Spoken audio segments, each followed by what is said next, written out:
Di awal film, kita akan diperkenalkan pada seorang janda cantik bernama Libay yang sedang mengurusi usaha kerajinan tanah liat miliknya. Libay memiliki seorang anak perempuan bernama Abigail yang masih duduk di bangku SMA.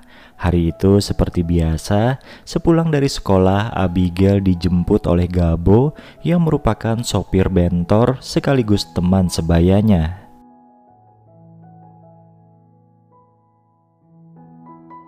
Saat makan siang bersama, Libay dan Abigail tiba-tiba ngobrol tentang masalah percintaan.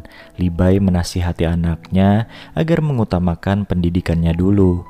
Abigail pun menampik kalau dirinya sudah punya pacar dan hubungannya dengan Gabo dianggapnya sebagai abang-abangan saja.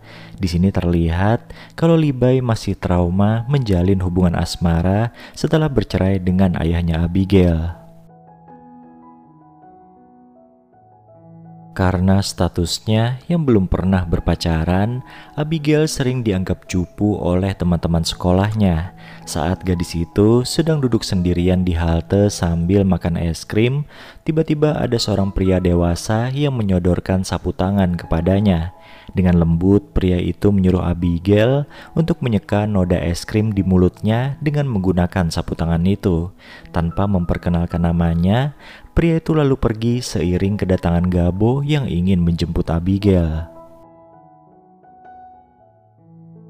Ternyata peristiwa tadi meninggalkan kesan spesial untuk Abigail yang pada akhirnya menggunakan sapu tangan tadi sebagai objek imajinasi nakalnya. Sayangnya pada keesokan harinya, sang pria pemilik sapu tangan tadi tidak muncul sehingga Abigail gagal melihat sosoknya yang rupawan. Hingga akhirnya Gabo pun datang dan mengantar Abigail pulang ke rumah seperti biasa.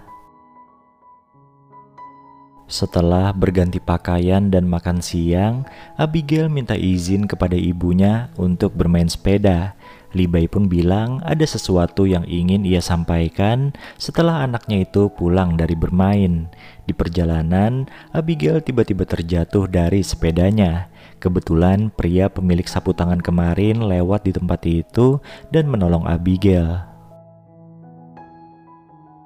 Abigail pun makin terpesona pada pria itu yang di tiap ucapannya mengutip ayat dari kitab suci. Akhirnya pria itu pamit setelah menolak sapu tangannya dikembalikan oleh Abigail. Setelah itu Abigail bertemu dengan Gabo di tempat biasanya mereka nongkrong. Di sana Gabo mengutarakan perasaan cintanya kepada Abigail. Namun Abigail menolaknya dengan alasan sudah menganggap Gabo seperti abangnya sendiri.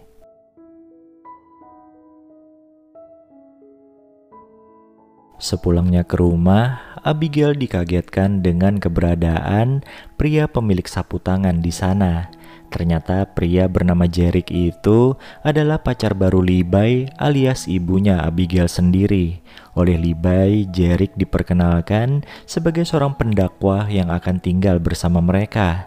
Abigail yang kesal kini hanya bisa menguping kemesraan ibunya dan Jerick di kamar sebelah, serta mengamati Jerick yang sedang mandi dari celah pintu kamar mandi yang sedikit terbuka.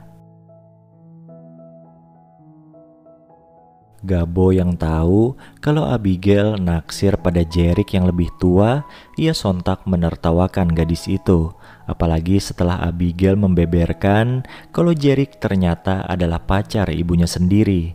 Tentu saja tingkah Gabo tersebut karena dilandasi rasa cemburu. Berhubung ada seorang teman Abigail yang naksir kepadanya, Gabo pun memanfaatkan gadis itu untuk menyalurkan hasratnya. Pekerjaan Jerick sebagai pendakwah membuat Libay sangat percaya pada pria itu. Suatu hari saat dirinya ada keperluan di luar kota, Libay lantas menitipkan Abigail kepada Jerick. Supaya Abigail merasa nyaman berada di dekatnya, Jerick pun memposisikan dirinya sebagai seorang ayah. Ia bahkan menyuapi gadis itu selayaknya anak sendiri. Bagaikan dihipnotis, Abigail yang sudah terlena akhirnya bersedia diajak bermesraan. Disinilah untuk pertama kalinya Abigail kehilangan kehormatannya. Nah, ketika mereka sedang bermesraan, Gabo tiba-tiba datang dan melihat adegan tersebut. Sayangnya Gabo sudah keburu kabur saat Abigail berusaha menjelaskan kepadanya. Jerick pun menenangkan Abigail dengan berkata kalau ibunya tidak akan terluka selama mereka merahasiakan hal tersebut. Akhirnya mereka melanjutkan perbuatan tidak senonoh itu keesokan paginya sampai Levi pulang dari luar kota. Tanpa rasa curiga sedikit pun, Levi bahkan menyiapkan sarapan untuk kedua orang itu. Siang harinya, Abigail menemui Gabo di tempat biasanya. Akhirnya mereka pun bermesraan agar Gabo tetap merahasiakan apa yang dilihatnya kemarin malam. Suatu hari sepulang dari sekolah, Abigail cemburu melihat kemesraan ibunya dan Jerick. Jerick yang mengetahui hal itu lantas diam-diam kembali merayu Abigail. Akhirnya mereka pun bermesraan setiap kali Levi lengah. Suatu hari, saat menikmati sarapan bersama, Jerick mengutarakan niatnya untuk berdakwah di kota lain selama beberapa hari. Abigail yang dari tadi nampak kurang sehat, tiba-tiba jatuh pingsan. Setelah siuman, Abigail pun mengaku dirinya tengah berbadan dua dan hal itu langsung disambut amukan oleh ibunya. Levi kecewa kenapa Abigail bisa hamil duluan seperti dirinya dulu.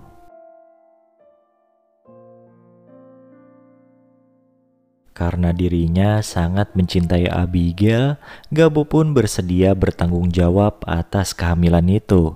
Dengan penuh amarah sekaligus terpaksa, Levi menyuruh Gabo menikahi anaknya setelah mereka berumur 18 tahun.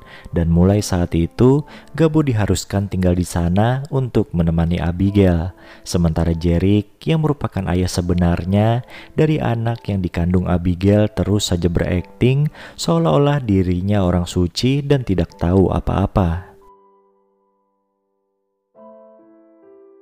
Ternyata sewaktu kecil, Jerick yang yatim piatu pernah dinodai oleh seorang oknum di panti asuhan. Sementara itu, keberadaan Gabo membuat Jerick jadi tidak tenang dan terbakar api cemburu. Akhirnya ketika ada kesempatan ngobrol berdua dengan Abigail, pria itu mengajaknya untuk kabur bersama-sama. Di waktu yang berbeda, saat Gabo sedang bekerja, ia menyaksikan seorang wanita tua menghadang laju sepeda motor Jerick. Karena gagal menghentikannya, wanita itu pun meminta tumpangan kepada Gabo. Oleh Gabo, wanita tua itu dipertemukan dengan Levi yang sedang berbelanja di pasar. Akhirnya terungkaplah kelakuan minus dari Jerick yang hobi menodai gadis-gadis di tiap daerah yang disinggahinya. Di saat yang tepat seperti itulah, Gabo juga membeberkan rahasianya pada Levi. Sementara itu di rumah, Jerick memaksa Abigail untuk ikut kabur bersamanya. Di sini Abigail menolaknya mentah-mentah karena tidak ingin mengecewakan ibunya lagi. Tak seberapa lama, datanglah Levi dan Gabo yang langsung menyerang Jerick. Sialnya, Abigail harus meregang nyawa ketika melindungi ibunya dari serangan Jerick. Abigail pun akhirnya meninggal dunia di pangkuan sang ibu, sementara Jerick berhasil kabur entah kemana. Scene kemudian melompat ke beberapa waktu ke depan di mana Gabo terlihat sedang duduk sendirian di tempat biasanya ia nongkrong bersama Abigail. Penampilannya sekarang lebih rapi dengan memakai seragam sekolah. Tak seberapa lama datanglah Levi yang berpesan agar Gabo melanjutkan pendidikannya dan jangan lelah untuk mencintai. Film ini pun ditutup ketika keduanya saling memberikan pelukan hangat.